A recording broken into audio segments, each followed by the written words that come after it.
جو آنے والے بجٹ ہیں اس کے حوالے سے سر کچھ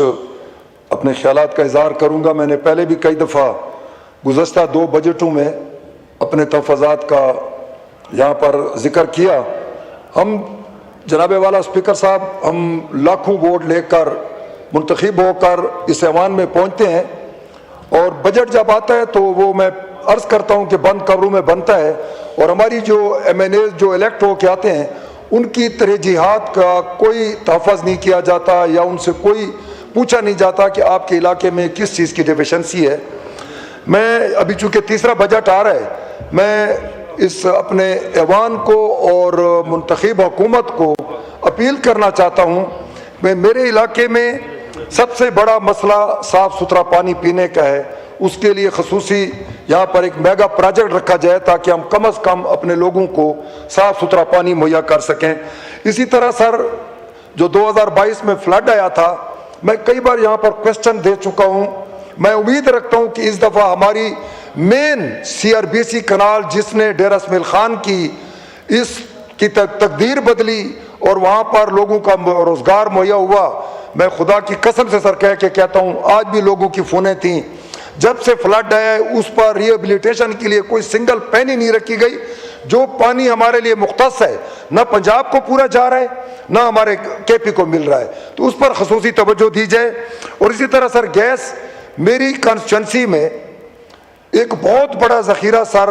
درہ زندہ اور درابنڈ تحصیل میں نکلا ہے، جو پورے پاکستان کو اگر سر مہیا کی جائے، اور اس کو اتنا پریشر ہے کہ پورے پاکستان پر الحمدللہ اللہ تعالیٰ کی طرف سے عطیہ ہوتا ہے، لیکن میرا ڈیرہ اسماعیل خان اور تحصیل درابنڈ اور تحصیل درہ زندہ کے لیے کوئی ایسا SMS پوائنٹ نہیں رکھا گیا جہاں سے وہ لوگ جہاں سے گیس فراہم ہوگی وہاں پر کوئی ایسا یونٹ رکھا جائے تاکہ وہ لوگ بھی مستفید ہوں۔ آخر میں سر ایک ریکویسٹ کروں گا، میں نے پچھلی تقریر میں بھی یہی کہا تھا، شاید حکومتی ایوان میں بیٹھے ہوئے اس بات کو غلط سمجھ رہے ہیں۔ 2022 کا جو فلڈ آیا تھا سر، 40 اموات کو انہوں نے پیسے دیے ہیں۔ آج میں اس ایوان کے سامنے یہ آپ کو یقین دلاتا ہوں، وہ حکومت کا 4 کروڑ روپیہ جو ہمارے ڈی خان کے ان اموات پر انہوں نے تقسیم کیا ہے، میں اپنے جیب سے گورنمنٹ کو واپس دینے کے لیے اقرار کرتا ہوں۔ لیکن اگر میرے ان جو پنجاب میں فلڈ آیا تمام ان کو سہولیات ملی، میرے بھائی ہے پنجاب، گلگت میں فلڈ آیا تمام کو سہولیات ملی اور ان کو کمپنسیشن ملی۔ اسی طرح سندھ میں بھی 2022 میں آیا تھا، بلاول بھٹو صاحب نے سندھ کے لیے اسی حکومت سے اپنے لوگوں کو وہ فنڈ فراہم کیا۔ میرے سوال کا جواب تو آتا ہے کہ 40 اموات کو ہم نے پیسے دے دیے ہیں، وہ آج تک 38,000 گھر جو بے گھر ہیں، آج تک ان کو رقوم نہیں رکھی گئی۔ اگر اس دفعہ ان کے لیے رقوم مختص نہ کی گئی تو اس کا مطلب ہے کہ ڈیرہ اسماعیل خان پاکستان کا حصہ نہیں سمجھتے، اور اگر وہاں پر حصہ نہیں سمجھتے، میں اپنے اس غریب عوام کے لیے تا دم بھوک ہڑتال کا اعلان کر رہا ہوں۔ اگر بجٹ پیش ہوا اور ان کے لیے رقم مختص نہ کی گئی، میں اگر جب اس بھوک ہڑتال سے شہید ہوں گا تو میں اپنے اسی ایوان کے بیٹھے ہوئے اپنے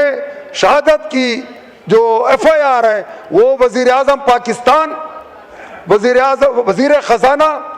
اور ND میں ایک جو رسپانسیبل ادارہ ہے جو خود مانتے ہیں کہ ڈیرہ اسماعیل خان میں اتنی بڑی تباہی کاری ہوئی تھی، آج تک ان کے لیے 1 روپیہ مختص نہیں ہوتا، تو میں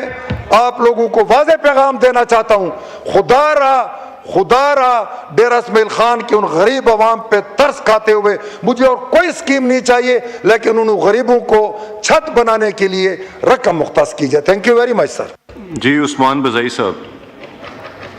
شکریہ جناب، میں اس ایوان کا